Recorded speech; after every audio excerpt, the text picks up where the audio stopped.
sini saya Infantri, insya Allah akan menjelaskan uji Mann-Whitney. Apa itu uji Mann-Whitney?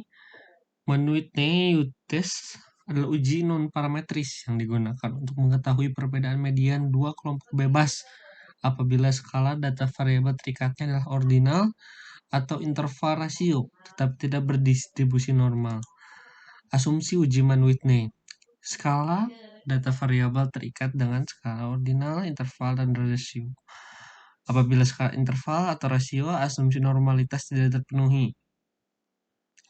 Data berasal dari dua kelompok. Apabila data berasal dari 3 kelompok atau lebih, maka sebaiknya dilakukan uji Kruskal-Wallis. Variabel independen dengan yang lainnya, artinya tidak berasal dari kelompok yang berbeda atau berpasangan. Varians dua kelompok sama atau homogen.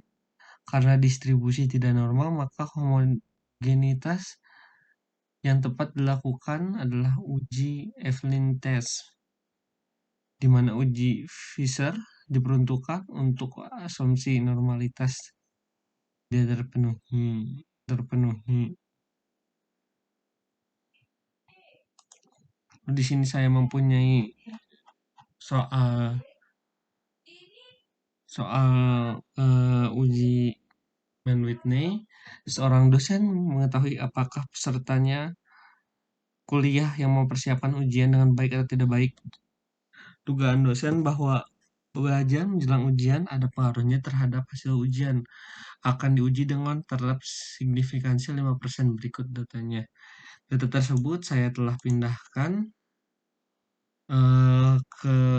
ke SPSS dengan variabel pertama adalah skor ujian mahasiswa, yang kedua pendekatan. Di values-nya saya memasukkan 1 belajar dan kode 2 untuk tidak belajar.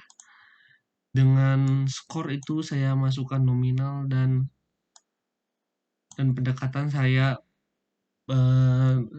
skala, dengan perhitungannya skala. Lalu inilah hasil ketika data tersebut dimasukkan. Lalu bagaimana kita melakukan uji Mann-Whitney ini? Yang pertama analyze. Lalu kita ke non-parametric sample. Karena uji Mann-Whitney itu menghitung 2 independent samples, maka kita klik 2 independent samples. Masukkan skor uji mahasiswa ini ke dalam tes variable list. Kemudian pendekatan ke grouping variabel. Lalu define group 1, group 1, 2. Dan kita ini deskriptif, bisa juga kuartil, hanya beda outputnya saja. Dan ini hasilnya. Diperoleh bahwa p-value-nya adalah 0,025. Kembali lagi, H0 ditolak jika U hitung lebih kurang U tabel atau p-value kurang dari alfa.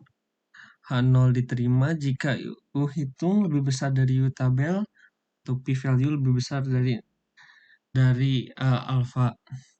Di sini diperoleh karena diperoleh 0,025, maka dapat disimpulkan bahwa hasil statistik uji, yaitu belajar menjelang ujian, memang diberikan kepada perbedaan yang signifikan pada hasil ujian mahasiswa. Sekian dari saya. Wassalamualaikum warahmatullahi wabarakatuh. Mohon maaf.